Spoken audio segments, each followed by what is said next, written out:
Bienvenue à tous les passionnés de science.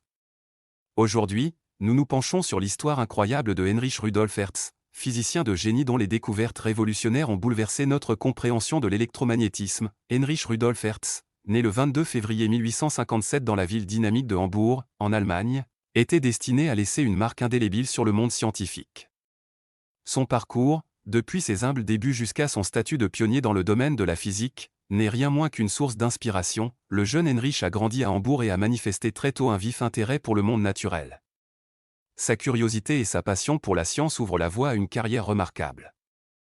Après avoir terminé ses études primaires, Heinrich Hertz s'est lancé dans un parcours d'excellence académique, étudiant l'ingénierie à Francfort, puis à la prestigieuse université de Munich.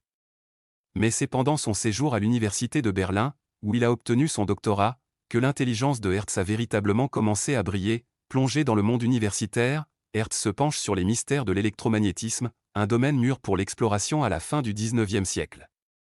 S'inspirant des travaux pionniers de James Clerk Maxwell et d'autres chercheurs, il entreprend de percer les secrets de cette force énigmatique de la nature. Les équations révolutionnaires de Maxwell avaient prédit l'existence des ondes électromagnétiques. Mais c'est Hertz qui allait en apporter la preuve expérimentale. En 1888, après d'innombrables heures d'expérimentation méticuleuse, Hertz a réalisé une percée historique. Il réussit à générer et à détecter des ondes radio, confirmant ainsi la théorie révolutionnaire de Maxwell et modifiant à jamais le cours de l'histoire scientifique. Ce moment crucial a non seulement permis de valider les équations de Maxwell, mais il a également jeté les bases du développement de la communication sans fil, une technologie qui allait transformer le monde dans les décennies à venir.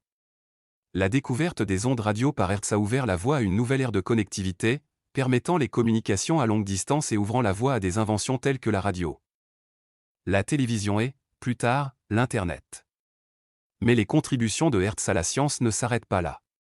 Outre ses travaux sur l'électromagnétisme, il a également réalisé des avancées significatives dans l'étude de la lumière. En réalisant des expériences avec des cellules photoélectriques et des prismes, Hertz a démontré que la lumière se comportait comme une forme de rayonnement électromagnétique, renforçant ainsi le lien entre l'électricité, le magnétisme et la lumière. Ces recherches révolutionnaires ont jeté les bases de la théorie de la relativité d'Albert Einstein et ouvert la voie à d'innombrables découvertes dans le domaine de la mécanique quantique. Tragiquement, le parcours remarquable de Heinrich Rudolf Hertz a été interrompu bien trop tôt.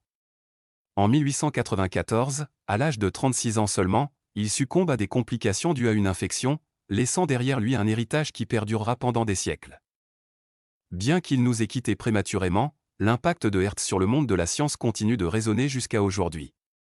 Son nom est perpétué par le Hertz, l'unité de fréquence utilisée pour mesurer les ondes électromagnétiques, qui rappelle constamment son héritage durable. Alors que nous nous penchons sur la vie et les réalisations de Heinrich Rudolf Hertz, souvenons-nous des mots du grand physicien lui-même, la théorie guide. L'expérience décide. Merci de m'avoir accompagné dans ce voyage à travers la vie de Heinrich Rudolf Hertz. Si vous avez apprécié cette vidéo, n'oubliez pas d'aimer, de commenter et de vous abonner pour découvrir d'autres histoires fascinantes du monde de la science. Jusqu'à la prochaine fois, restez curieux.